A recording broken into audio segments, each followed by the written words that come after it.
Goed, ons, die tweede waarheid wat Jesus vir ons in hierdie 3 wonderwerke wys oor die koninkryk wat hy bring en oor homself, is dat in 'n wêreld onder die mag van die bose oorwin Jesus en bring hy die koninkryk van ware vryheid. Nou, dit sien ons in Lukas 8 vers 26 tot by vers 39. Hier het ons natuurlik ook weer 'n konteks en ons kry die konteks in vers 26 en hulle het geseil na die land van Gadareners wat reg ander kant Galilea is. So in vers 22 het hulle begin seil na die oorkant en nou kom hulle uiteindelik in vers 26 hier in die land van Gadareners aan die ooste kant van die meer van Galilea aan. Nou wat gebeur? Daar's 'n situasie in vers 27 tot by vers 30 toe Jesus hulle hier aanland in die land van die Gadareners. Geweldige situasie, verskriklike situasie eintlik om die minste daarvan te sê.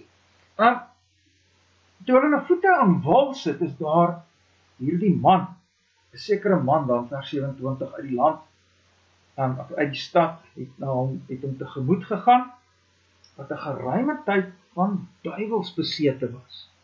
Hy was van demone besete.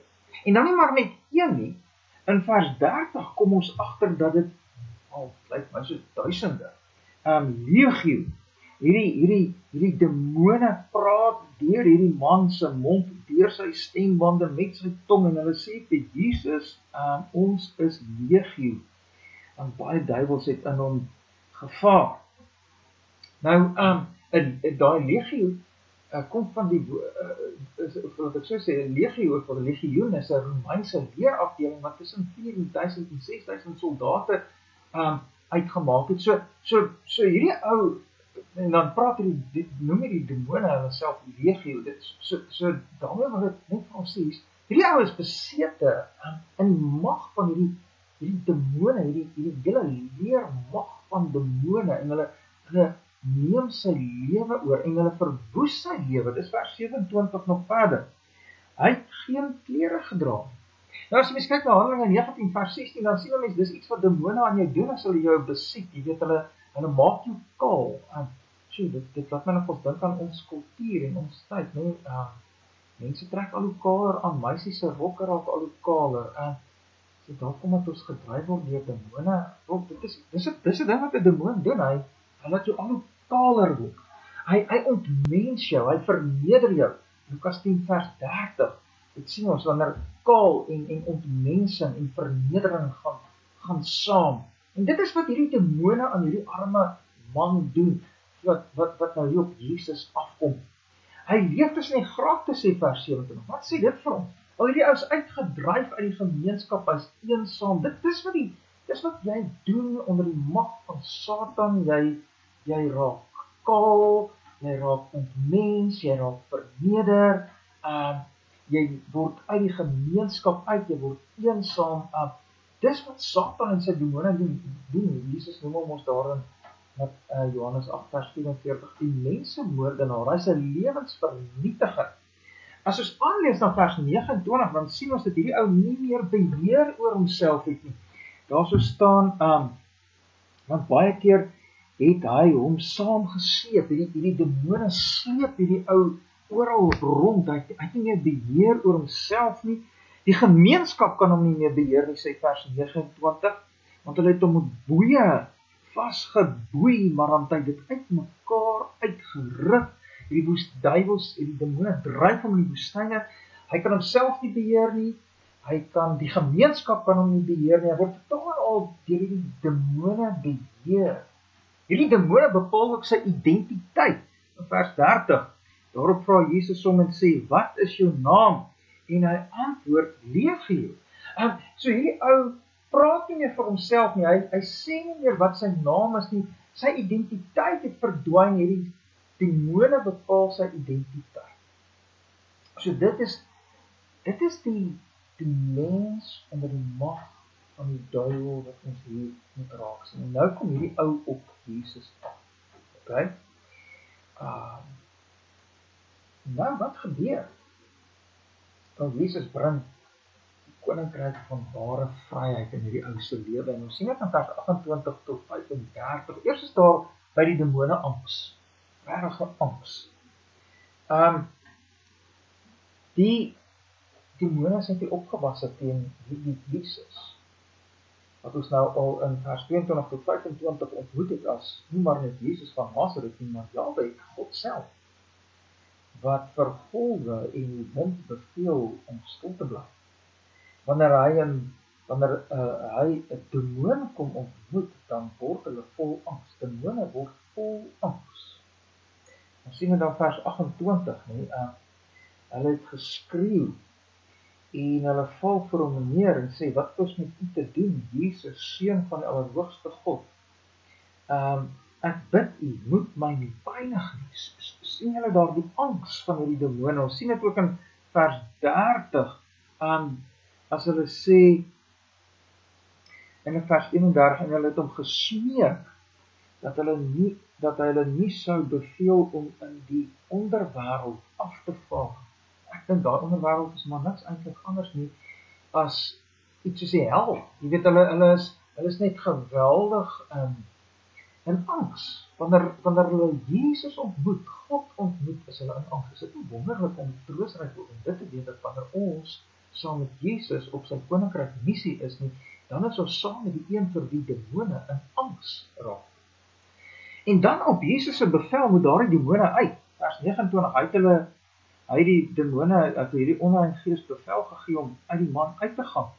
En dan word daar vir ons meer detail gegee oor hoe hulle uiteindelik nou uit Jesus, of uit die man uitgaan. Vers 30 sê, daarop vra Jesus hom, wat is jou naam? En hy antwoord, Legio, want baie duiwels het in hom ingevaar, en hulle het hom gesmeek, dat hulle nie sou beveel om in die onderwêreld af te vaar nie.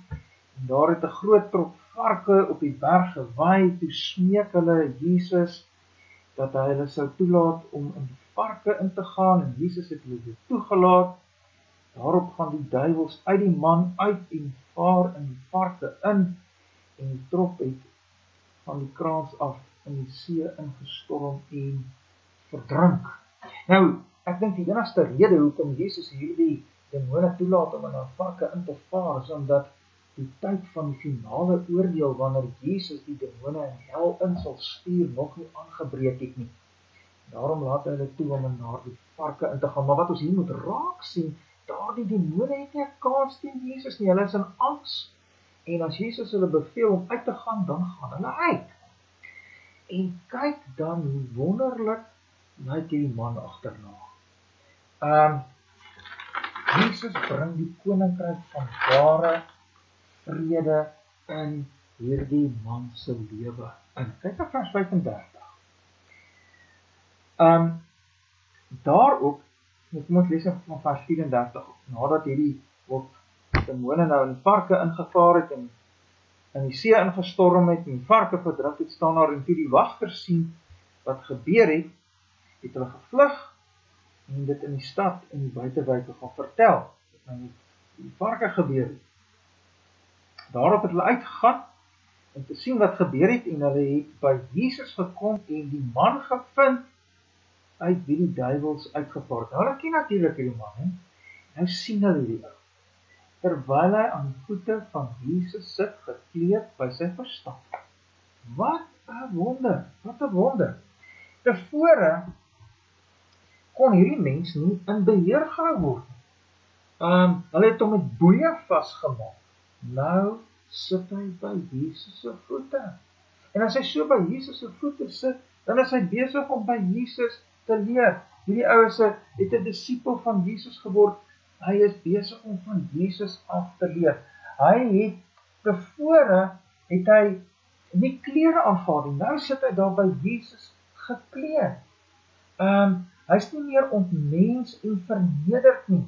Daar kom menswaardigheid in sy lewe terug. Wonderlik. Tevore was hy totaal en al irrasioneel rondgedryf deur hierdie demone. Nou staan daar, hy is by sy volle verstand, daar kom logiese denke by hierdie ou. Dis net wonderlik. Hy was vroeër uitgedryf in die grafte, nou het hy ingekom in 'n gemeenskap, hy is by Jesus en by Jesus se disippels. Sien julle wat gebeur wanneer Jesus, God, die koninkryk laat kom, die duiwel oorwin, dan bring hy in daardie situasie die koninkryk van ware vryheid. Ons kan sê, hy bring 'n beskawing van vryheid, 'n beskawing van menswaardigheid, 'n beskawing van ware gemeenskap, 'n beskawing van rasionele denke, 'n beskawing waar ons leerlinge van Jesus volg en daardie lering van Jesus in ons lewens begin toepas. Daar kom ware vryheid. Dis Jesus. Weet jy, ons het net gewonder oor die wonderlike Jesus. So hier is die vraag weer, wat is jou reaksie? Kom ons kyk bietjie, hoe het die mense van Gadara gereageer? Nou, heel eers sien ons dat die wagters wat die varke opgepas het, hulle het gevlug. Dan staan daar in vers 35, dat die mense toe hierdie man sien, gevrees het. En toe sê hulle vir Jesus, gaan asseblief weg, want 'n groot vrees het hulle bevat, sê vers 37. En vra as jouself die vraag, wat op aarde gaan hier aan? Hoe gebeur dit? Nou as ons sien hoe Markus hierdie storie oorvertel, dan sien ons dat hierdie ouens se groot vrees nogals kom as gevolg van hierdie varke wat hulle verloor. Nou, dink hulle seker, wat gaan Jesus nou nog aan hulle doen? Wat gaan hulle nog verloor? Maar mens die vraag, wat is veel belangriker? Jou materiële eiendom of die vryheid van die koninkryk wat Jesus het? Jou varkeboerdery of die vryheid van die koninkryk wat Jesus het? Is Jesus die koning wat ware vryheid bring? Wat ons raak sien in hierdie man se lewe. Is veel belangriker as jou eiendom, as jy bereid om jou eiendom prys te gee vir hierdie Jesus. Dink jy oor. Nog iets, as ons bietjie skuif weg, ons fokus wegskuif van die reaksie van die mense van Gadara na die verloste man toe, sien ons in vers 38 dat hy by Jesus wil bly.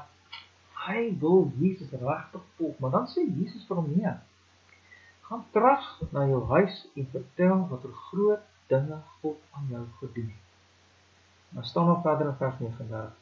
En hy het gegaan en deur die hele stad verkondig wat groot dinge Jesus aan hom gedoen het. Jesus is God. Hy verkondig wat Jesus, God, in Jesus van Nazareth vir hom gedoen het. Nou, dit sê dat hierdie ou 'n ware volgeling van Jesus geword het. In en deur hom, Jesus het wel teruggegaan na Galilea toe, dit sien ons in vers 40, maar Jesus is deur sy gees by hierdie ou en besig om deur hom die verkondiging van die koninkryk voor te sit in daardie stad. So, daar's ek en jy. Weet jy, as Jesus jou laat deel in die vryheid van die koninkryk, dan sê jy net, kyk hierdie wonderlike God.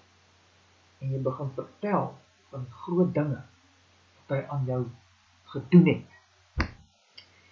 Nou die volgende wonderwerk wat Jesus doen is van vers 40 af tot by vers 56. Kom ons behandel daardie wonderwerk in ons derde sessie vir hierdie week.